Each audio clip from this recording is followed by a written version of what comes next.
Get rid of your credit card debt, get a lower monthly payment, and skip your next 2 house payments at SaveWithConrad.com. NMLS number 65084, equal housing lender. You don't need perfect credit or money out of your pocket to save thousands with SaveWithConrad.com. Find out how much money you can save right now at SaveWithConrad.com.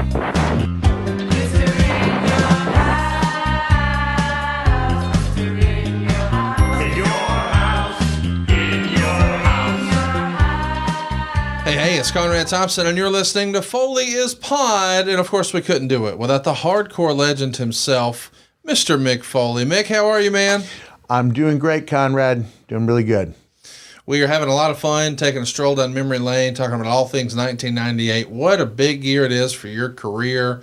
We're sort of picking up where we left off. We talked about Unforgiven, where Steve Austin would crush Vince McMahon with a chair shot at the end of the match, and now it's an evil dude love, something we never thought we would see.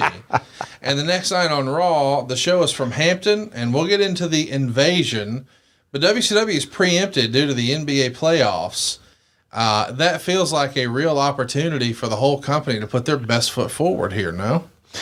Yeah, it really does. And if we're talking about this Hampton or Richmond, because it's Richmond where I had the big match with Terry Funk that leads up to one of the matches with Steve. I might be off by a month here. That was prior to the Unforgiven one. Gotcha. But here, this is just a couple of weeks after you guys ended the 83-week streak, and now you've got this golden opportunity. They're preempted. Yeah. So you've got a real opportunity here. And from the torch, it would say, Dude Love's Love Shack had 2 women with hippie symbols painted all over their bodies, dancing and hanging on Dude's arms. Dude said Austin used to be his main man, but the night before he chewed up Austin and spit him out. And he said his gas tank was empty, and he met his women in his room and could tell in their eyes what they wanted, but he had to break the news to the women. The dude just needs to be held.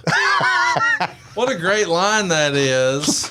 Because we're getting into the Attitude Era, so we want to think, hell yeah, Dude Love. Yeah. Nope, he just wanted to be held. We wouldn't even give him that. We didn't want it, we needed to. Yes. Dude's in touch with his feelings.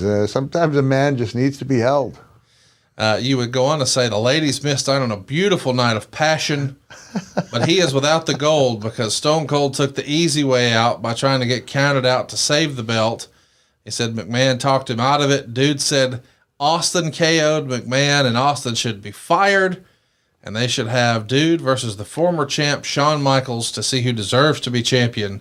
But his preference, let's just have the title be handed to me. Great stuff from a now heel Dude Love. It feels like you're kind of trying to stretch whatever is left. You've mentioned before, part of the way through the summer of 97, it's like, okay, this Dude Love stuff is... Yeah, it's getting tough. It's getting old, right? But a fresh coat of paint, as Bruce would say, a heel Dude Love, that's a challenge, but probably one you're up for. I was. And we just kind of reinterpret the character. To this day, there are fans who think I speak 5 languages because I said I did. I believe one of my quotes is, I'm a leader of men, a lover of women. I speak 5 languages. I'm Dude Love.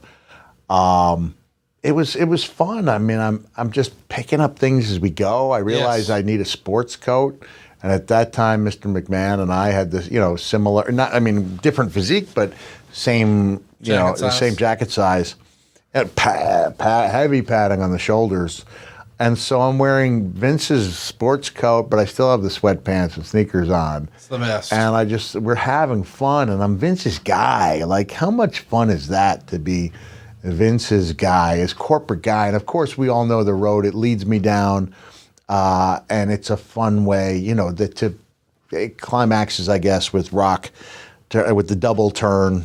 Mankind turns. I know we're talking about Dude, but Dude leads good to Mankind, and then there's in about August of '98, I realize I got to bring some levity to this character, and we just strike gold. The McMahon-Foley relationship really becomes something cool. So as you're out here, Vince is going to come out, quote unquote, with a heavy heart and a concussion because of the chair shot, and he announces that he's decided not to fire Steve Austin, but instead to punish him by putting him in a title match against Goldust,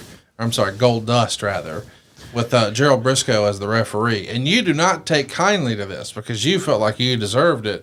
And you cut a promo on Vince in the locker room about it, and you attacked Goldust during the promo.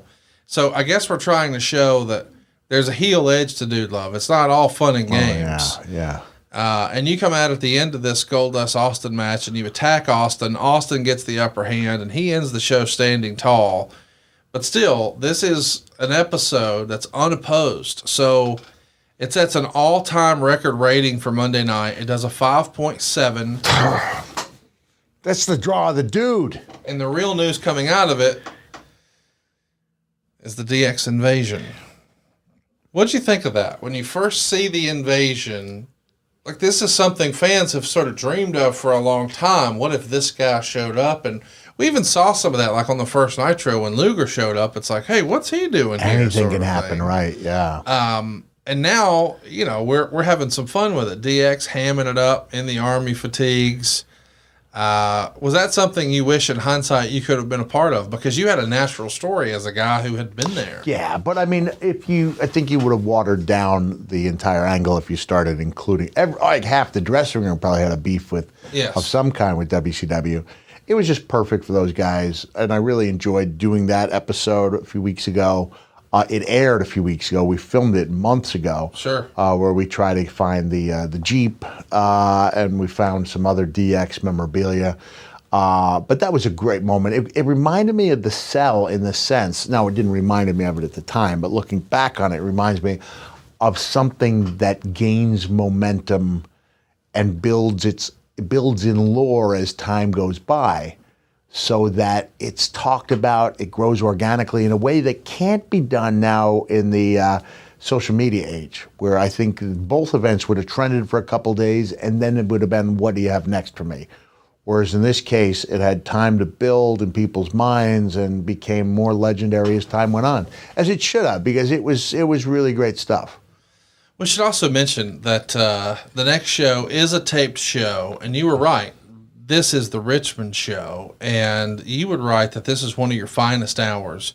You're going to come out on stage to start the show and apologize for all the corporate misdeeds of the preceding few weeks and promise that you'll never suck up to a lowlife like Vince McMahon again, or bump and grind with second-rate strippers in front of your kids, and you're never wearing the tie-dye those are crap first again. rate. They were first rate, and they weren't.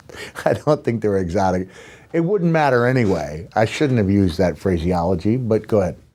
The Observer would point out that you actually said when you didn't want your wife and kids to see you dancing, that got booed, but then they turn around and cheer huge when you say, I'm never wearing that tie-dye crap again. So the hardcore WWE audience at this time, man, they like Mankind and they love Cactus Jack. Yeah. The dude loved character. but that's what makes it a great heel. And I'm doing the thing you don't want me to do. And what I love about this, we'll talk about the terror. We could go in order, but essentially by the end of the 2 hours, it was 2 hours at a time, right? Yes. Dude will have gone back on everything he Every claimed bit of it was important. I'm never doing this, and this. He does them all. Ever again. Joyfully. 2 hours later, I'm doing them all. Doing them all joyfully. I love it. And the dancing that Vince does is just extraordinary. At the end of that show, like, he puts his all into that. And I had the 27 stitcheroonies in the back of the head. There was a clip on there, long since lost, because it was one of the, the B shows, where they show Vince looking, and it looks like someone has created a scale model of the Grand Canyon in the back of my head. And Vince goes, just a scratch. You might need a Band-Aid. And just dismisses that, dismisses the health concerns of one of his people. But I loved it. I loved the match with Terry. This is an example where sometimes less is more. Terry put me over so strong because I won with a succession of moves. It wasn't big move, kick out, kick out, kick out. It was, we're going to have a heck of a match. We're going to have a heck of a brawl. When push comes to shove, Terry put me over as strong as possible so that I was in the best shape possible, like perspective-wise, to take on Stone Cold Steve Austin. So if I squeak over Terry at the end of the match, I think it makes me look less impressive heading into the Austin match. And Steve was on commentary, and he goes, "That was impressive. Yeah. That was impressive." And he makes that great, fish hook signal, finger in mouth, fish hook, when he sees that dude has gone back in his word. So he's calling the match as if he respects both guys in the ring. Yes. And then he's lost a great deal of respect for Dude by the end of that show. Vince is going to come out and cut what Meltzer would describe as one of the all-time great promos, and he's going to convince you that if you want a title shot again, you're going to have to go out there and earn it against Terry Funk. Okay. And he says, I don't want you to just beat him. I want you to destroy him. I want you to tear his heart out so that the blood drips down your arm. Then you'll get your title shot.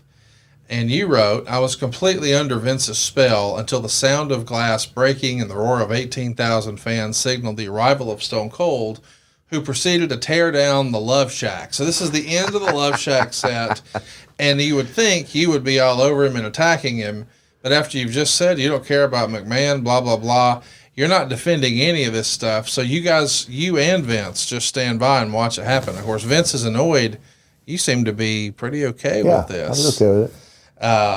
And what's interesting is they even show footage on Monday Night Raw here from all the battles in Japan. I was just thinking, we're juggling a lot of balls here. Yes. These are figurative balls, which are not to be confused with phantom balls. Phantom balls available now in the T-shirt store. There's footage of you and Terry Funk wrestling over in FMW and the IWA and all your great Japan stuff you've done, the really hardcore stuff. And as a fan watching at home at the time in '98, I couldn't believe I was seeing this on WWE TV. And clearly they got some sort of a licensing deal worked out. I'm sure Victor was friendly with the office still, but what an opportunity to show some of those clips to a much larger audience here in the States. Were you surprised that they were able and willing to do that? Well, they were able to show some of those clips when I did the famous interview with Jim Ross. So I wasn't surprised, and it was a nice arrow to have in my quiver, to have that to show occasionally, and then we would bring it back in 2004, for example, before I wrestled Randy Orton to show what I was capable of doing. So I was not surprised, but I was happy about it, because there's this great dichotomy of this Dude Love, who had been the engaging hippie, and who's now kind of metamorphosized into a lounge singer on the cameos. But in this point, he's showing that he can be dangerous. He's showing he can stand up for however short a time for what he believes in, and that he is a credible threat to Steve Austin. We should mention that you're going to be in the main event here against Terry Funk, and Terry is nervous about the match. We even see him sort of upset about what Vince said, and we see you pacing. And you wrote in your book, Terry and I had a classic no-holds-barred contest, and before the match we spoke very little, but we both had the clear understanding that this was a very important match. Cactus, let's go out there and give it to him, I remember Terry saying, before leaving me alone for the next hour to prepare for the contest. Pat Patterson's going to be your special guest referee. The company's hotter than ever. They're setting Monday night records, and you're in the main event. And you're getting ready to main event yet another WWE pay-per-view, but you're in the main event with one of your idols in wrestling. Yeah. I mean, this at this point has to be, and listen, we use a lot of hyperbole. This has to be one of the most important matches in your career at this point. Yeah, because I'm trying to keep that ball rolling. I realize that we've asked a lot of the fans. Yes. Over the past 6 months, I've gone, 6 months, starting in Royal Rumble. I mean, going back to September, so that's about 8 or 9 months. Cactus Jack is introduced. Summer of Love is on its way out. Third character comes in, all three in one match. And we're asking the fans to invest a lot of emotion into a lot of different things just in terms of my character. So it's asking a lot of the fans. I guess it's asking a lot of me. I feel like I'm up to it, but I wonder how much we have left in the tank as far as the three faces of Foley go. Well, and I just want to add context, too, because we've talked about WCW a lot here, but you had opportunities to be working a top guy in Sting. Yeah. And then later working the world champ and top guy in Vader. but it felt like once those were over, back down the cards you would go. Right. And so now here you are getting this momentum with Hunter. Here's Dude Love. Here's Cactus Jack. Here's the three faces of Foley. Now we're at the Rumble. Now we're back down to a tag match, which is fine because you're with one of your idols and all that. But, man, we really want to get to that next spot. Right. And you really feel it just the night after WrestleMania. But it turns out you're going to get to main event a pay-per-view against the guy. But back in the day, the WWF was just coming up with a heel factory to feed to Hogan every month. And I'm sure in your head thinking, it's the Dude Love character. This is a one-off. They're going to let me do it again? I've got to prove that I'm the guy here. Yeah. And I'm grateful to have this opportunity with Terry Funk. But if this doesn't go well, am I going back down? I mean, you got to keep this upward trajectory, right?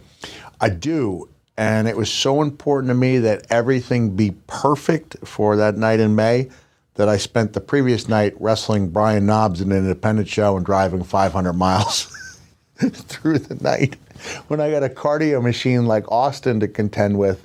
And that was one of those things, as I'm driving back, I'm like, what was I thinking? Right. Why did the company allow me to do this? Yes. What was I thinking? I'm going to be exhausted with working with Austin. And I'm nervous as hell that I won't be able to keep up my physical end of the bargain. I think I was down below around 290-ish for this one. Like, I felt like I could go, but not without a good night's sleep. And it's crazy to think, too, just how quickly the pay scale was exploding. You know, like in terms of how hot the product was, but maybe... Not in my case, brother. Well, no, I was doing much better in 98 than I was in 97. Sure. And much better. I mean, literally, you guys do the math because it's in my book, you know. I made $130,000 working for WWE in 96. Now, granted, that was 2/3 of the year, but that's still not a lot of money considering that I was in semi-main events. And also that I was in semi-main events, you know, all around the country with The Undertaker and a handful of main events. Yeah. So 98, 97, it goes up to about 325, and 98, we're at like 650. But when Terry Funk said, Cactus, there's going to come a day when someone in our business makes $1 million a year, we knew Hogan was making that, but that seemed like an unrealistic goal. And sure enough, within a year, there were a bunch of guys hitting that mark.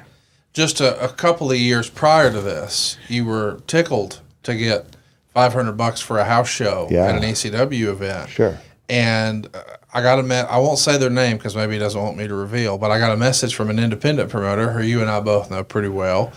And he mentioned that in this era, he booked you while you're working with WWF for an autograph signing and a match. And he says that you admitted him afterwards that you quoted him an astronomical price, thinking there was no way he would go for it. 1,000? 2,500. 2,500, okay. So you wrestled a match and did an autograph signing for 2,500, and you thought, allegedly, there's no way he'll take this because it's way too high. Way too high. But the company's so hot, he made money. He did, yeah. And I just think that is just a reminder, especially when you just laid out the numbers. From 130, where, by the way, 96, for those of you who are wondering, included a win over the King of the Ring over Undertaker, and then that unbelievable Boiler Room Brawl match at SummerSlam, and then main eventing against Shawn Michaels the following month at In Your House, and then the Buried Alive the following month. So 4 incredible months just back to back to back, and it's still less than what you were making in WCW. Now, it was a little tiny bit more, and it was only 2/3 of the year. But still, the point is, I wasn't breaking the bank yet. No. And I think the rumors out there about my level of savings are, people have to remember, I only worked for WWE for 4 full-time years. Right. And the only time it was really big was 99, 2000, and then I had a big 2001 because I was the only guy, main name, who wasn't on the road. So I was doing appearances left and right. But, I mean, I had to save what I could because I thought, my clock is ticking. I don't know how much of this I can do. We talked in a past episode about how I thought I was going to have to retire in 97 because my back was so bad. And I thought any match could be my last, and we were not nearly in a position in 98 where... To be comfortable from then on. To be comfortable, no, not at all. So Austin's doing color commentator and drinking beer for this match, and you guys are pulling out all the stops. Terry's going to moonsault off a mezzanine. You're brawling all over the building. You pile drive him on a chair, and that gets the win. And in your book, you wrote, many who saw it considered my match with Terry to be the best Raw match of the year. I felt it was on par with my match with Austin, if not slightly better. For the record, it was the only match I've ever wrestled as Mick Foley. At that time, yeah. These days, it seems that hardcore matches have become an excuse to go all over the building and hit each other with cool stuff, and that may be entertaining.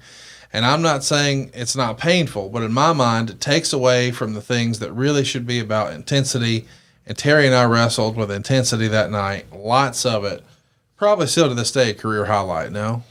One of them, I remember watching it back and thinking, I don't know if this holds up as well as I thought it did. But still, I think I'm judging it by the number of false finishes and cool moves that you need today to be seen as having had a great match. Didn't have a lot of that, but the intensity was there, and the storytelling was. It felt believable. Was great, and then when we follow up, I guess, which we will, with the key to all of this is the post match. The post match, and you have to have a hell of a match in order for the post match to mean something. Because this is where I go with my story of the bad seed versus the child who has the potential to be good and chooses not to. Bad seed doesn't have nearly as much heat because they never had a chance to begin with to be good. But when a teacher invests their time and energy and gets turned on by that student, in a sense, that's what's going to be heartbreaking.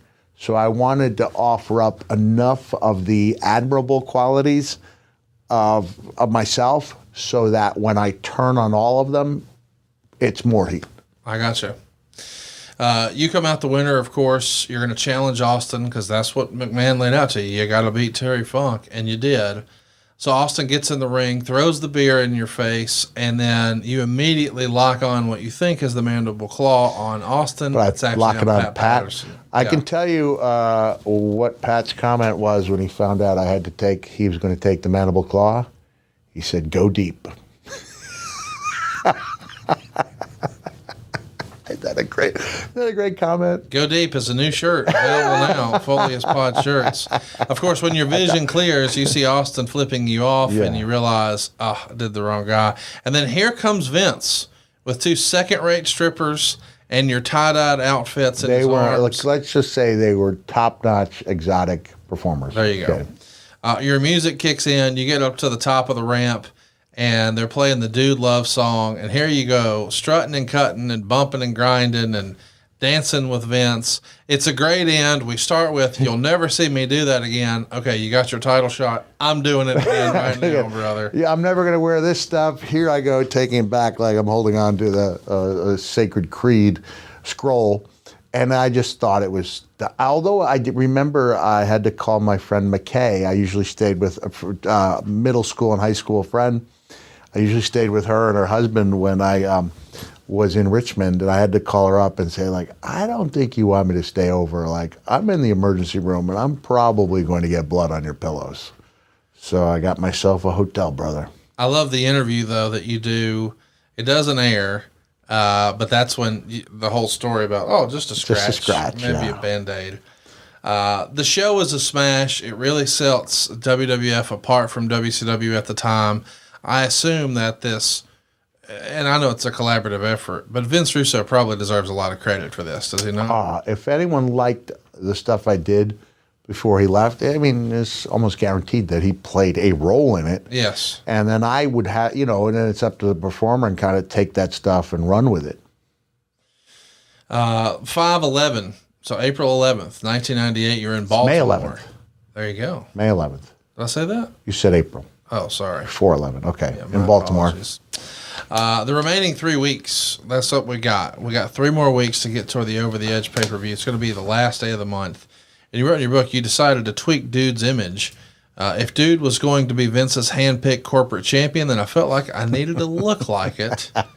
So you felt like that you're going to borrow one of his Clapper sports jackets and a tie, and you probably need to cut your hair and shave, and you hadn't worn false teeth in a lot of years, so you had some trouble speaking with them, but you're going to try, and maybe you'll sport a pair of eyeglasses. You're trying to be this full new corporate kiss ass. Are you doing this on your own? Or are you talking to Russo and collaborating, or what's that I think I was trying to do with Dude. I believe, as much credit as I give to Russo, this feels like something I decided to do along the lines of what I did in ECW, which is systematically take everything away from people that they liked about me. Where I thought the shocking outrage would be, he's wearing his teeth, how dare he wear? And still you're in a situation where I cover up the bottom teeth because, as my son Huey said, Dad, don't take this the wrong way. You used to look cool with your top teeth missing. Now you look like a crack addict. Wow. I said, I believe you're thinking of a meth addict, son, but I get the point, right? It's not a winning look. If it had been any other match but Hell in a Cell, I would have had them fixed a long time ago. Right. And I'm still counting on Dr. Baker to do the work there. We have to set up a time to do that. That'll be shocking cross-promotional stuff. I love that. When it happens. But I thought, the guy wearing his top teeth, that's outrageous. And eyeglasses, right? Now I wear them because I actually need them to read. So I think on the day of the match, I actually had one of the women attempt to bleach my hair. And it never really took. But that's the reason why, at the peak of Mankind's popularity, part of that hair was lighter colored because it was a bleach job that did not take. I'm fascinated by the meth and crack. Are you saying crack is good for teeth, or it's not? I don't think it has the proven enamel destroying qualities. Well, I think when you see someone's teeth have rotted out, I believe that's usually an indication of meth abuse. Or not that there's any such thing as proper use of meth, right? So you're going to go on the record right now and saying that smoking meth is just bad completely. Don't do it at all. Yeah, there's no ifs, ands, or buts. Yeah, don't do it. So that's a hard stop. That's a hard stop. No I don't meth. believe there's any situation which, is... There's no medicinal purpose for it. Yeah, as far I don't as we believe know. so, yeah. Okay. And crack, same thing. These are, I mean, getting serious for a second. These are major life enders. Changers in a very negative way. Nobody's quality of life has been improved with crack or meth. Right. And and I'm not poking fun at this woman who came up to me at a signing and she goes, I want you to know, I think she said, it's her 1,000th day sober. Oh, wow. 1,000th day clean. And so I spoke to her a little bit about it and I said, may I ask what substance, you had problems with? She said meth. And I saw that stuff destroying the lives of, people I knew. And the telltale sign is usually the rotting of the teeth. Mm. And so that's why, Huey, if I'm speaking out of line, I apologize, because crack is awful and has ruined countless lives. Oh, yeah, for sure. But I think the telltale sign of the meth abuse, one of them, is the rotting of the teeth. Copy that. Factor, America's #1 ready-to-eat meal kit. You too can look and feel your best in time for warmer weather with Factor's Calorie Smart Meals that are just like 550 calories or less. Maybe you're like me and it's just more convenient. I find myself too busy to cook, and with Factor, I can skip the trip to the grocery store. I can also skip the chopping, the prepping, and the cleaning up too. You see, Factor's fresh, never frozen meals are ready in just 2 minutes. So all you have to do is heat and enjoy. Factor has delicious, flavor-packed meals to help you live life to the fullest. Whether you're doing keto or vegan or calorie smart, or maybe you're bulking up with Protein Plus, these are great options. And when I say options, I mean a lot of them. 34 chef-prepared, dietitian-approved weekly options. So there's always something new to try. You'll never feel like you're stuck in a rut. They've even got breakfast and snacks covered. And if you're looking to cut back on takeout, save a little cash, and it'll be ready faster. Here's what I mean. Factor is cheaper than takeout, and it's ready in just 2 minutes. So put that time and money somewhere else. They also make eating vegan a snap. If that's something you're trying to do, I want you to know that this has all the ingredients you do want and nothing you don't want. That's where the dietitians and chefs come in, man. Get Factor and enjoy clean eating without the hassle. You just choose the meals you enjoy, and bam, Here comes some fresh flavor-packed meals delivered to your door, ready in just 2 minutes with no prep and no mess. Head to factormeals.com/Foley50 and use the code Foley50 to get 50% off your first box. That's code Foley50 at factormeals.com/Foley50 to get 50% off your first box. You come out and you cut a great promo with this new look. It seems that as of late, I've been having trouble with my identity. But now with the gracious help of Vince McMahon, I've found out who I am. I'm a speaker of 4 languages. I'm a student of American history and a reader of Greek tragedy. I'm a leader of men and a lover of women, as well as the toughest SOB in the World Wrestling Federation. As I'm Dude Love, your next WWF champion. That's good stuff, right? It's good stuff, man. It's good stuff. And of course, as we know, the deck is stacked for your match against Austin at Over the Edge. It's Briscoe as the timekeeper. It's Pat Patterson as the ring announcer. And as the dramatic stage is set, Pat Patterson introduces the special guest referee, Vince McMahon. Can I clear up the language thing? Yes. Decent German, when I work on it. Santa Spanish, which mean I've only El memorized. ho ho ho. What is that? Yeah. Como te portaste este año, which means have you been behaving this year? Oh. So I'm capable of having a conversation with each Spanish-speaking family that comes up to meet Santa, and they don't need to know that that's the same conversation Santa has. Again, going back to wrestling, it's not what you know, it's how you use it. Yes. So when I say, como te portaste este año, how have you been behaving this year? They're always going to say bien, and then it's up for Santa to say, bien, muy bien. And it's just the leaning and the intonation, and them all, muy bien, and que vas a querer esta Navidad. What will you like this Christmas, you know? And then while there's some juguetes, which is toys, and it's like, after those 2 minutes, brother, I'm out of Spanish. And my daughter has a video of me practicing the words to Feliz Navidad 100 times. Oh, wow. And she catches me and goes, my dad has been doing this for hours, because this is back when the head injuries were still having more of an effect on my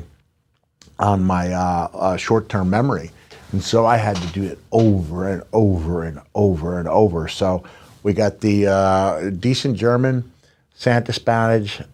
Is Carney a language? Because I speak that pretty well. And then I can remember 2 or 3 phrases.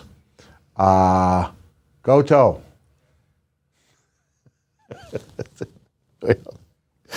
I'll have to think of the Japanese I learned phonetically that I would say at every show, and I would get the woo, and like, if you're asking for more than that, nothing. Kenny Omega cut that amazing promo in Japanese that some people thought was counterproductive because they thought did we cover the Omega interview he did in perfect Japanese? No. I think we talked about it last summer, because it was last summer when it came out, and I put it out on social media and said this is the best. I know Medusa speaks Japanese, but I'd not seen one of her promos, and this is Kenny, who's obviously worked really hard on it, and he's doing everything perfect. He's adding emphasis to things, and there were people who go, "Oh, he's killing the gimmick. You can't show the respect to your opponents." Like, let me tell you something. There's been hundreds, thousands of people have been over to Japan, and only a few, relatively speaking, a few dozen, who've made a major impact. There's only room for a handful of guys to go the disrespectful route. If every gaijin who goes over there throws the flowers they hand you out and tears them up, it's meaningless. Yes. And so you are working in a crowded environment for every person who wants to go to Japan. There's got to be every person who does go to Japan, there's got to be 100 people wanting to take that spot. And you have to use every tool that is available to you. And the Japanese culture is all about respect. Yes. They're all about it. And like I said, even Bruiser Brody accepted the flowers. Right. You know, we can't all be rampaging monster heels. Right. So I think anything that sets you apart is good, and I'll stand by my original statement that that's really good for business and really shows to the fans that this guy, so what, you might get a turn babyface to the crowd? I got news for you. They can tell if you're working hard. Yes. And if you're working hard, they're going to respect you, and eventually they're going to like you. In WWE and WCW, wherever you go, you work hard enough, you will be liked. And I'm just saying, I think that's some really backwards thinking to believe that no one should go over there and care enough about the culture to learn the language. Agree. So down comes Vince McMahon bouncing down the ramp, and you describe it as Vince in a referee shirt that might be 8 sizes too small. I think it was a boy's medium. There you go. I think so. I think we saw it afterwards. Wish I'd held on to it. Oh, that'd be worth Would have been worth some money. You wrote, Vince was wearing a shirt so small my son Dewey would have had trouble squeezing into it. The deck was clearly stacked against Austin, and the time seemed ripe for a new champion, a corporate champion, a kiss-ass champion, and I was ready. Rock is going to have Austin in a chin lock. McMahon is going to enter the ring to try to save Austin, but in effect distracts the referee, allowing D'Lo to come in and hit Austin from behind. Eventually, he misses a frog splash. Austin now has a chance to make the tag. But rather than tag in McMahon, he gives him the double finger and continues to fight off the nation by himself. McMahon enters the ring. He hits Austin with a hard clothesline. Patterson and Briscoe are holding Austin as McMahon starts to taunt him. And eventually Austin fights out of the grip, but by then McMahon's already bailed. So you run out and attack Austin, and then the nation enters the ring, and a huge brawl erupts, and the show goes off the air. So Austin's the biggest babyface, but it almost feels like it's him against the world. Oh, yeah, yeah. Were you happy with this evolution of the Dude Love character? Did you feel like it was working, or did you know, hey, we're doing this, but it has a shelf life, and I'm thinking about what I'm doing after? Well, I was really happy with it. When I did 20 Years of Hell show, it was about trying to pick up the pieces after Dude. Yes. And now I'm Mankind, and that's where I thought we've asked too much of the fans. Yes. And so that Mankind was flat going into the Cell match. And then, of course, the rest is history. It all worked out. It all worked out, but I was concerned. I was riding this wave. I didn't know how long it would last, but I was intent on making the most of it. Had I known that the future title of Mr. In Your House was weighing in the balance, I would have been especially nervous. Guys, by now you've heard about Blue Chew on our program for a long time. Mick and I are big believers in Blue Chew, and we want you to try it. Sincerely, this isn't just for guys who have a problem. This is for guys who are trying to leave a lasting impression, for guys who want to enhance their experience. Think about it as PEDs for your PENIS. Blue Chew is a unique online service that delivers the same active ingredient as Viagra and Cialis, but in chewable form and at a fraction of the cost. You can take them anytime, y'all, day or night, so plan ahead or be ready whenever an opportunity arises. And the process is simple, guys. It's 3 steps. Number 1, you sign up at BlueChew.com. Number 2, you'll consult with one of their licensed medical providers. And once you're approved, number 3, you'll receive your prescription in just a few days. Blue Chew's tablets are made here in the USA. They're prepared to ship directly to your door. And by the way, it's in a discreet package, so don't worry about the mailman knowing your business, okay? The best part, it's all done online. That means you get to skip the awkward conversations. You don't even have to go to the doctor's office. There's no waiting in line at the pharmacy. It doesn't get any easier than this. And I've never recommended Blue Chew to someone and they came back and said, it didn't work. Everybody's like, hey man, thanks for the pro tip. So if you could benefit from extra confidence when it's time to perform, chew it and do it, y'all. Let's have some better sex, shall we? And we've got a special deal for our listeners. Try Blue Chew free and use our promo code Foley at checkout. Just pay $5 shipping. That's BlueChew.com. The promo code is Foley to receive your first month free. Visit BlueChew.com for more details and important safety information. We thank Blue Chew for sponsoring the podcast. Next week, we're in Nashville, and it's a tape show for Monday Night Raw, and McMahon's going to introduce you, and you come out with the suit and tie. Yeah. You're going to talk about Patterson counting the 3 and Briscoe raising his arm, and you're trying to just, visualize what that's going to be like. And then Vince calls out Dustin Runnels by his real name. Dustin comes out and gets a nice little pop, and McMahon starts to lecture him on not blaming him for his problems, but instead he needed to take responsibility for his own life. I can't help if you have a dysfunctional family. I gave you an opportunity. I gave you gold dust. You want to prove yourself? I'll let you prove yourself tonight. And this is after Dustin had acknowledged that he just had knee surgery. But it said, hey, if you can beat Dude on Raw, you'll be in the #1 contender, and you'll get to face Austin on May 31st for the title. But if you don't win, I'm not paying you for 30 days, but you still got to work. Dustin accepts, clocks you. Patterson and Briscoe are going to join you in jumping Dustin. Referees are holding him back. I love Dustin, but why are we involving him in the story here? Just we got to have something for it. I don't have the on slightest. I mean, I guess, they were exploring his character arc and where he goes after the Goldust character. I don't know. This is another one of those things I have no recollection of. Well, probably because you beat him in under 3 minutes. You get the win with the mandible claw. You're trying out a few different finishers. I guess it's worth mentioning. You've really embraced this Dude Love thing, but you've been winning with the DDT.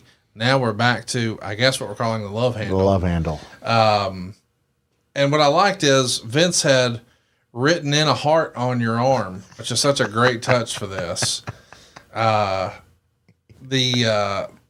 whole deal of the TV main event is interesting too. So in an industry where we're getting to a point where almost everybody in the business has tattoos. I'm putting a fake tattoo on my arm. Yes. Which is obviously that Vince fake. is drawing on. I mean, it's the most hateable. The TV main event is the Stooges. That's right. Briscoe and Patterson taking on Steve Austin. McMahon is going to appoint Sergeant Slaughter, who is our commissioner, to be the special guest referee. Of course, Austin gives him the double fingers. Slaughter clotheslines him from behind. And now the Stooges really go to work. Eventually, as you might imagine, Austin starts doling out these stoners. Briscoe, Patterson, and Slaughter. You run in, get clotheslined to the floor, and a masked man comes out of the crowd, throws Dude to the ground. Then he uses a chair against Austin. The guy unmasks. It's McMahon. Austin tackles McMahon. Dude attacks When you say Austin. masked, he was wearing an Austin mask, wasn't he? Yes. In the crowd. Okay, great stuff. Just You're seeing a Vince get physical here, though. We had teased the match back in April that really broke the streak, but there wasn't really a match. Were you getting the vibe here that, man, McMahon has he's got the bug to really do this? Did you think? Hadn't he already worked with Steve in the steel cage match? That happened the following February. Okay. Yeah, St. Valentine's. Okay, yeah, it seems like he's getting the itch, and more importantly, the fans definitely want to see this. Now, it's interesting because the following week we're doing what we would call the Go Home Raw from Chattanooga. This is the last chance for us to sell the pay-per-view with Dude Love versus Austin. And you're barely on the show. There's no promo or anything like that. You do run in at the end, and Wade speculates that Vince was relying too much on himself. The story of the show is McMahon getting arrested for assault charges because Austin has filed these. And, of course, we would see the company do that over and over. And then you show up at the end to sort of stick up for Vince. And throughout the show, they went backstage to the parking area where McMahon, Briscoe, and Patterson were stuck in the police car. Austin said he'd let him go if McMahon would apologize. McMahon flippantly apologizes, and Austin doesn't accept. Then frazzled McMahon bows his head and sincerely apologizes. Austin pats him on the head and calls him a good boy, humiliates him, and then lets him go. And then McMahon storms down to the ring, said he didn't mean that apology, and he's just trying to get back at Austin. And he's going to make him fight The Undertaker just 6 days before his pay-per-view defense against Dude Love. So now, we involved Dustin last week. Now the police and Undertaker involved. This is not your traditional build to a pay-per-view. I think there may have been some concern that Dude on his own wasn't a strong enough contender. Okay. Even though I think we'd put that fear to rest to a certain degree the month before. But now you're asking fans to invest their time and money, another $19.95 because it was an in-your-house match, on a guy who's just been cleanly beaten.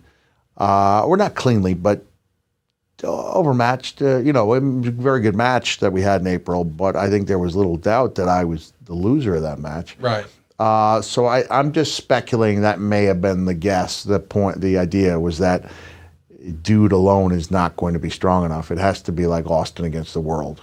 Well, that's certainly what we're setting up here. Undertaker comes out and, believe it or not, chokeslams Vince McMahon and then picks him up and threatens to tombstone him. But here comes Kane, Now he's going to drop him, and they'll start brawling. Eventually, Austin's music hits. He comes down with the belt. Briscoe and Patterson catch a few stunners. He ties McMahon's arms in the ropes. He's crying in agony. Austin gets a chair. People are ready with anticipation, thinking he's going to destroy Vince. And here comes Dude Love. Austin is going to nail Dude's chair with his own chair. Briscoe and Patterson help him escape the ropes.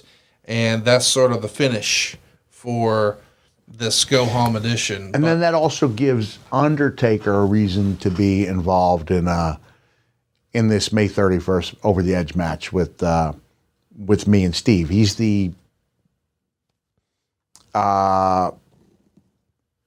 enforcer at ringside. And then, as you alluded to earlier, after you've been working the house shows and special guest referee spots, and you've been on TV, and you're getting ready for another pay-per-view main event for the WWF in your most lucrative year of all time. But first, let me go wrestle Brian Knobbs on this independent and in Ohio. Drive 500 miles. My goodness. You wrote in your book, I've mentioned before that I consider Mind Games against Shawn Michaels to be my best match. The future King of the Ring was probably the most emotional. Over the Edge with Austin, however, was undoubtedly the most fun to watch. Yeah, I think so. Don't get me wrong, I got the hell beaten out of me, and I was so blown up that I must have been running on something other than oxygen for the last 10 minutes. But I've never before seen such a reaction from the boys as they watched the replay the following day. Smiles and laughter for 20 minutes as they watched our elaborate 20-minute epic drama unfold. Thinking about it now, it's a small miracle things went as well as they did. I mean, this match is almost one of your forgotten great matches. Well, I think after there were so many bells and whistles at that point, but that was unusual at the time. And after that, bells and whistles started to become a big part of WWE main events. Yes. Maybe due to the success here. I mean, there was everybody meant something, you know, and the idea that the rules were being changed during the match and JR was calling it accordingly with disbelief and contempt that we went to his matches now. Anything goes. They changed the rule. They changed the match 3 different times. Patterson takes a world-class choke slam. Yes. I think he's even got his feet kicking as he goes through. Briscoe doesn't take it as well, but he still goes through. It's fun to be part of, and like I said, I'd forgotten I wrote that. But it's coming back to me about how much the boys, and boys collectively means men and women. Yes. Yeah, we understand that, right? We're enjoying watching that match and catering. It's a great match, and Meltzer gives it 4.5 stars. I think you should go out of your way to watch it. It's an all-time classic. You pull out all the stops, and it starts with Pat Patterson coming out as your announcer and reading off these ridiculously long scripted series of introductions. It's super silly. Here you come, dressed up in your sports coat and your flowered blue pastel tights, and you're dancing around, and here comes the opponent. The bell rings, and we start the match with a little bit of, believe it or not, scientific wrestling. But don't worry, not too much. Just a couple of reversals, and then a quick 1 count by Vince. But that earns the ire of the Undertaker, who'd been brought down by Austin to watch his back, so to speak. So for the rest of the match, Vince is going to play it straight. But he makes it clear who he's pulling for, just with his mannerisms. Oh, he was good. A few minutes into the match, I took advantage on Austin. I was choking him outside the ring when Vince suddenly got wide-eyed and ran over to Patterson. This is just a reminder, Boom Pat's voice, that this is a no disqualification match. I love that because that wasn't ever announced, but he's just, as a reminder. As I'm changing things on the fly. And, of course, JR would comment, well, that's not fair. This match doesn't have any stipulations. Austin eventually takes over. Dude uses a ball shot, sends the champ to the outside. As you're putting the boots to Austin halfway up the entrance aisle, Vince gets wide-eyed again, and now Pat's on the mic again. Just a reminder, in this match, false count anywhere in the building. Oh, that's great, said a sarcastic JR. I guess they're just making the rules up as they go along. the writing and the way the story evolves, but then JR's delivery, it's just it makes it. It's perfect. And I think Meltzer actually mentioned the fact, and he was happy that I chose not to.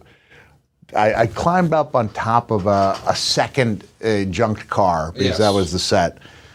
The idea being I'm going to drop an elbow off of there, Steve's going to move, and I'm going to come crashing down on my hip, but I'm about 8 feet in the air.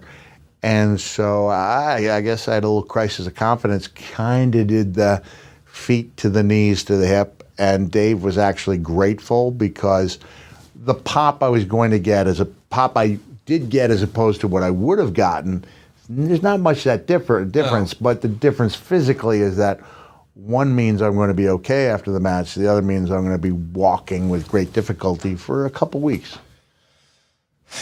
Just wrestling on the cars, I remember this so well because it's part of the set for the Over the Edge. There's these old junk cars, and you're smashing windshields with the big back body drops, and you're diving off the hood looking for an elbow, and I uncharacteristically cheesed out and landed partly on my feet instead of my hip. The fight continued into the ring. They're going to catch you with the upper hand with a vicious chair shot to the face. And at that point, Vince refuses to make the count. And you have to keep in mind, Vince is selling all this. Yes. To the utmost. The look in those eyes, you got those great expressive eyes and facial expressions. And I think Meltzer even pointed out that Vince was really working hard here. And he goes, and no, that's not, that's not sarcastic. Like, he was really working that gimmick. As Vince has now screwed Austin by refusing to count, Austin knows the fix is in, so he's in Vince's face. Patterson slides you the chair. You come charging with the chair hard, but Austin moves and, quote, my boss took a shot so hard that it literally knocked the caps on his teeth off. I caught him with the claw, and before he even went down, Patterson slid in as apparent substitute ref and attempted to count Austin out. But before he could get to 3, however, the Undertaker slid in from the outside and promptly chokeslammed him. Now it was Gerald Briscoe's time to slide in, attempt a ludicrous 3 count, get pulled out and chokeslammed through a table. I got up and turned into Austin's stunner, and Steve made the count himself with Vince's because Vince had said that the only way this match can end is by the count of this hand, and he goes and he does the side tricep with the boy's medium. So that definitely played into it. It's like, it is Vince's own hand. Yes, 1, and 2, 3. What I have to tell you, Conrad, it's just such a satisfying feeling when you get to, Steve's going to celebrate with the fans. Yes. But the celebration is kind of yours too. Yeah, because it was a great match. Because you worked so hard for it, and knowing you're going to go back and you're going to have that hug with a large, sweaty man. And it's just a rugged platonic guys thing, man, you're just so happy. Yes. You're just so happy. And I've been in situations, Steve is a good friend, but I've been in other situations where you have that type of feeling with somebody who's not necessarily a good friend, more of an acquaintance. But for that time, you are connected. Yes. And then I even said in one of the books that it's like, the next day is like the honeymoon period where you watch the match together, and then depending on whether it's a building match to another match, or you're on to different partners, you celebrate that one moment in the sun together, and now you're competition again. And it's a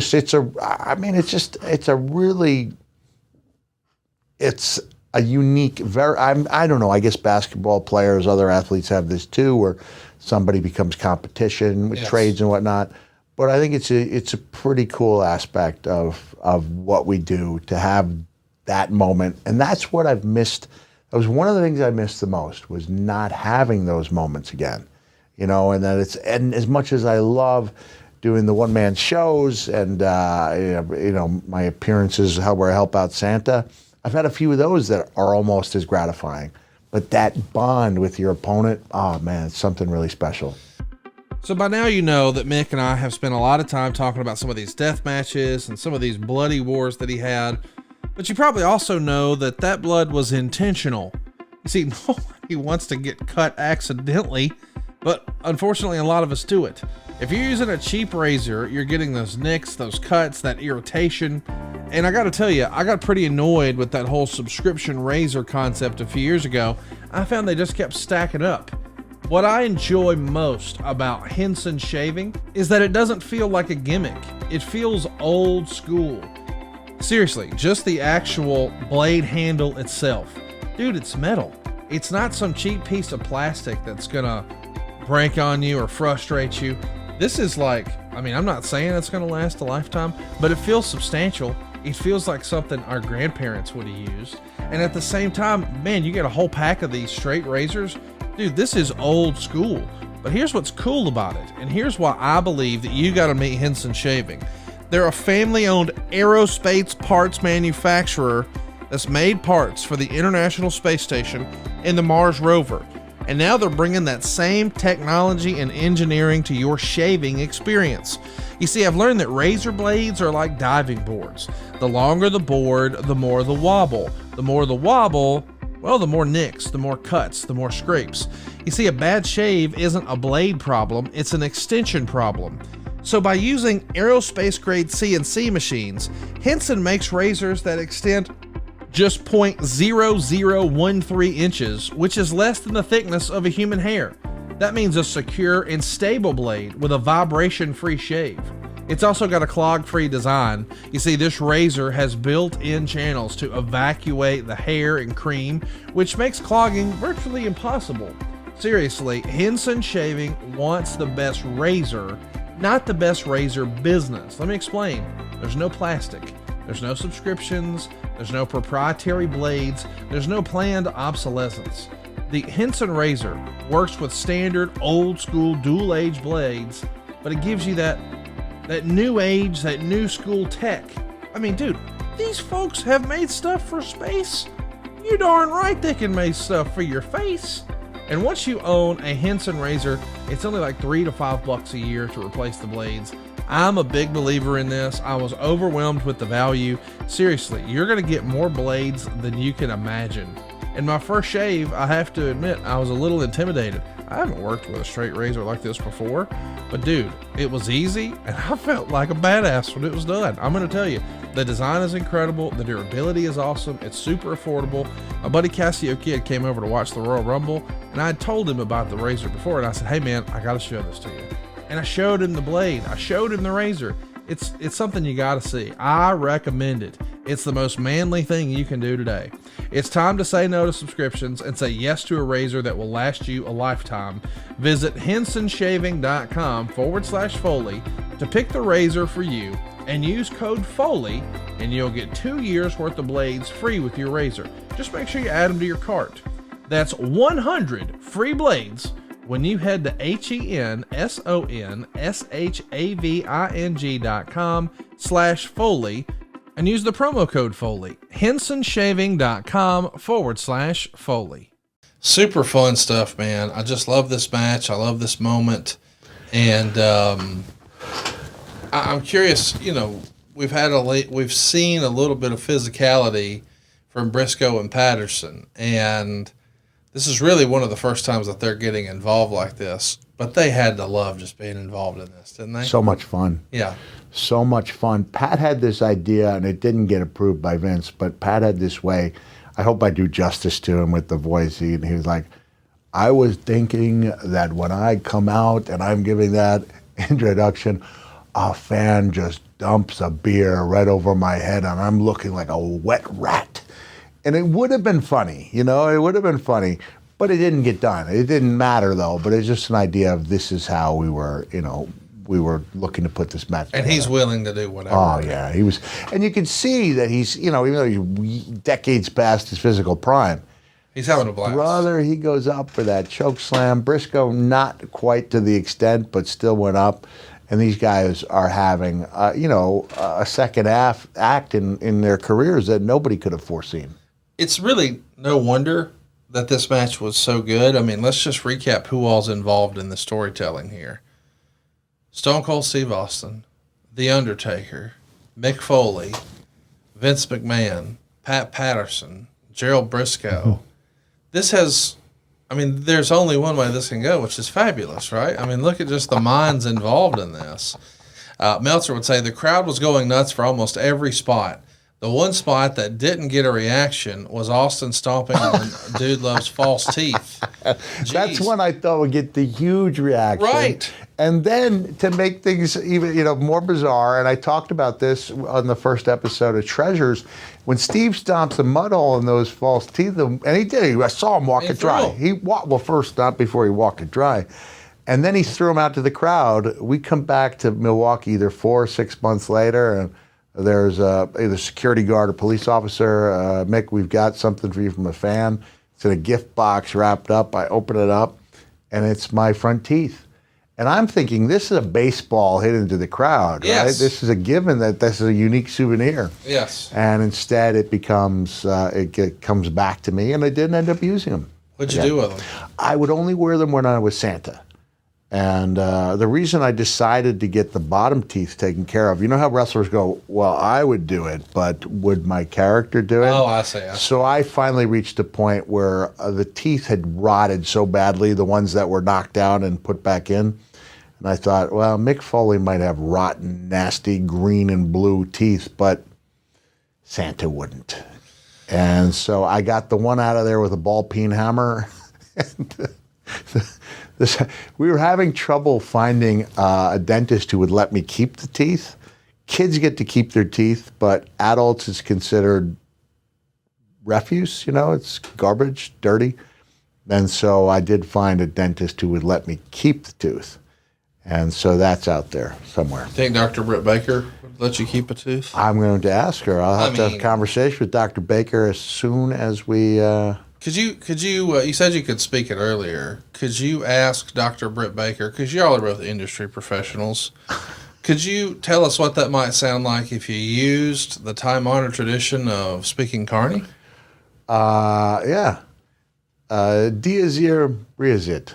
Miazai Miazain Tiazith to Kiazipin. If I was really, now everyone speaks Carney these days, but the real key is when you can mix in the EAZs with the UAFs. So, Bruafit, Biazaker, Muafi.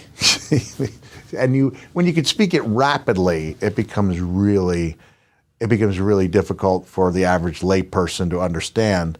But the truth is, the Carney almost became like the ultralight handshake in that it was meant to identify someone as one of the boys, but would later go on to identify someone who thought they were one of the boys, but was not. So when I would see like an independent guy come in, to do enhancement or to be seen, and they'd give me this, I'd be like, you don't want to give that handshake to the Undertaker. They're like, why not? I said, I can't explain it, but no one does that anymore. Billy Gunn is identified in Becky Lynch's upcoming memoir as shaking her hand as if she owed him money. Like, that's the extreme end, but the firm handshake is in. The two finger stuff went away about 25 years ago. Let's encourage everyone. Go out of your way to watch this match. Even Meltzer loves it. It stands the test of time. 4.5 stars. I would go so far as to say 5. It's a near perfect match. And by the way, Meltzer was even shocked that the stomping of the tooth spot didn't work. Didn't go over, He says, geez, Eddie Graham and the great Malenko built an entire industry in Florida around that spot in the 60s, and 3 decades later, it's not even good for a pop. Listen, we've talked about some of your favorite matches of all time. I'll go so far as to say that it worked better on TV than it did live. Okay. Because live, if you're up there in the third level, you might not be able to see what's going on. That's Steve appears to be, and the teeth are only this big, with the flipper. You might not be able to see it. Yeah. Great point. Let's talk about where this match ranks for you. I mean, I don't know. I'm not speaking for you. Is this top 3 main event for you? Like, you and Sean at Mind Games, you and Hunter at Royal Rumble in New York. Well, I considered the match I had with Randy. I know there was another. Did that go on last? It didn't go on last, but I don't let that determine what the. I'm just saying, if we're trying to qualify as a main event, because clearly the most memorable thing was Hell in a Cell. But that wasn't technically the that main didn't event. go on last Yeah. either. I'm just thinking of the ones where we say Cactus Jack or Mick Foley or Mankind or whatever. That's probably my top. That's probably my top three: Mind Games, Triple H, and this match with And what Steve. some great opponents too. Sean, Hunter, and Austin. That's about as good as it gets. This is actually your last singles match against Steve until Survivor Series. So you're going to get an opportunity to work with him at the April pay-per-view, and then at the May pay-per-view, and then again in November. When this match is over, are you on that sort of post-match high the way you've described Oh, over you and know over? I am, Conrad. You know I am. This sounds like the type of thing I may have even had a beverage after. I don't know for a fact, but as little as I drank, there would be a time and a place to have a couple of celebratory post-match beverages. Can't tell you if I did, but this would be something where you don't want the night to end, and you know that once you go to bed, you're not going to be able to sleep anyway, Right? Because you're just reliving every moment in your head. And I've asked a few. The current superstar people I'm, friendly with, like a Becky, or a Sasha, and said like, "Were you able to sleep last night?" Right. And no, how'd you know? It's like because you were replaying everything that happened in your head. Like, how did you know? I was like, I've been there. It's one of the things I miss the most. You're just laying down, or in the case of the match I had with Sting at Beach Blast, I was driving like the 500 miles home from Mobile to Atlanta. I'm not sure if it's exactly 5, but I think it's about a 7-hour drive. And you're just reliving it over and over and over in your head. Just not, there are other times you lay awake because the match didn't live up to your expectations. And you're going through everything in your head and you can't sleep then either. And then I'd say most of the time it's a good match, but you could sleep because it wasn't good enough to relive over and over. Yeah. So maybe I only had 10 of those nights where I was like, I don't want this night to end. And you just feel so good about what you've done. Yeah. It's a post-match glow. You know what's fascinating too that I don't think we think about, and you and I didn't even touch on here today, is the guy in Austin's corner is the Undertaker. Yeah. And he's not technically a part of the match. He's just the second in the corner. But just 1 month after this, in June of '98, he's standing across from you. And I think it's pretty amazing when you really think about, which we just listed off your most important, quote-unquote, main events, or your favorite main events. The Undertaker wasn't in there, but without the Undertaker-Mankind feud, maybe none of this happens. Right. Oh, yeah. And he's here for this. And then the next month, man, magic. Yeah, I usually each year passes, I'll post something. I don't think I posted anything last year as I realized this is 25 years. And I'll go out of my way to thank him because without him, I'm just a hand. I'm just I think I'd be a respected hand. But if that program doesn't go the way it does, and I didn't join up thinking it would go that way. I joined up thinking, okay, King of the Ring, 96, Milwaukee, I do the favors. Right. And then I moved down the ladder. And I had to do a double take when he goes over the finish. I went, wait, me? Yeah. And then we were off to the races, brother. So thank you, Undertaker, for everything you've done, you've done for me. Unbelievable. Next week, Mick, it'll be the 1-year anniversary of our show, and we're going to talk about your first match, your training, and how you broke into the business right here on Foley is Pod.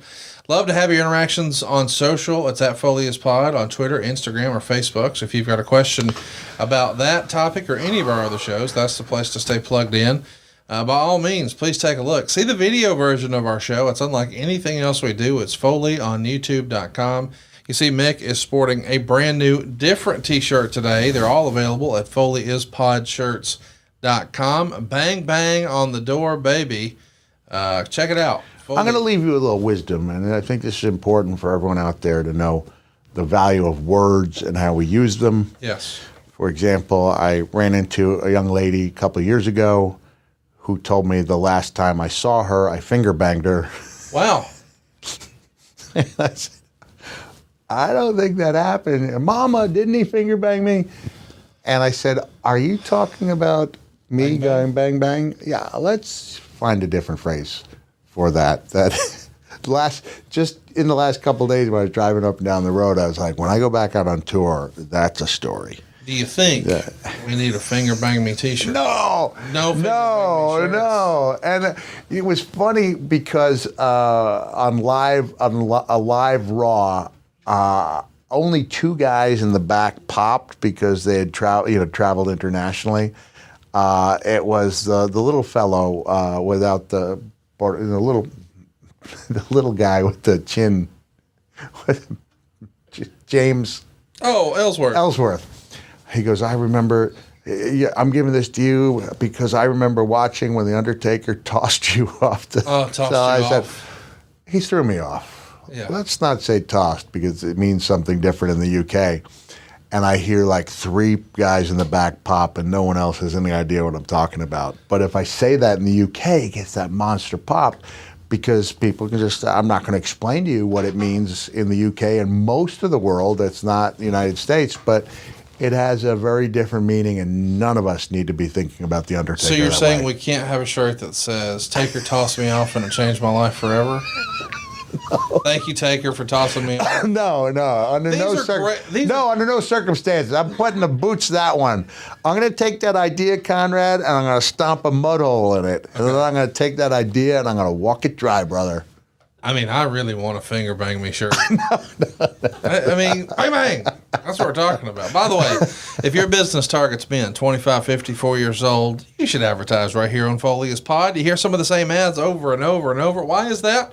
Because it really works.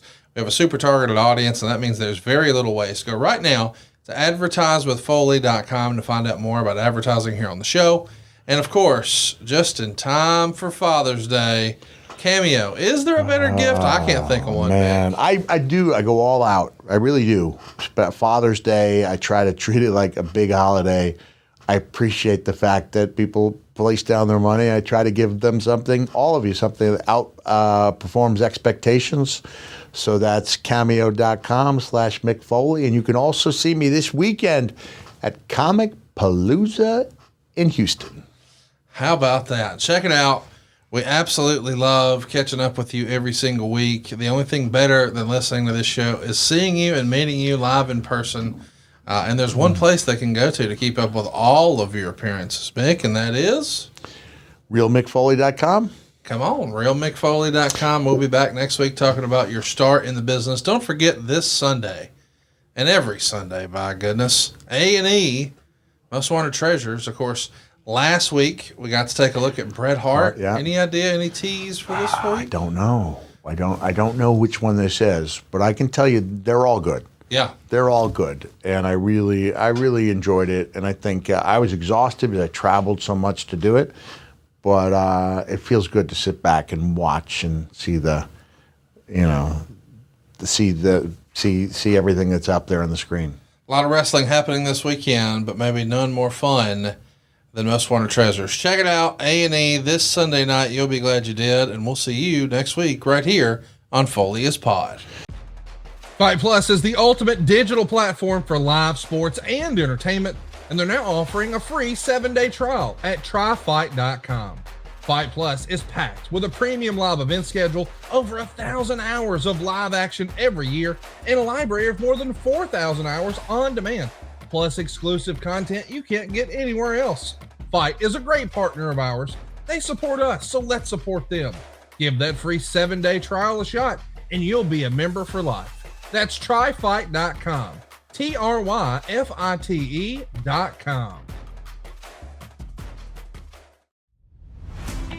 Hey guys, Double J, Jeff Jarrett. Need to call a timeout real quick here. I wanted to tell your listeners what I've been telling my world listeners for a while now. It's about all the incredible things happening over on adfreeshows.com. An all-new edition of The Insiders is here.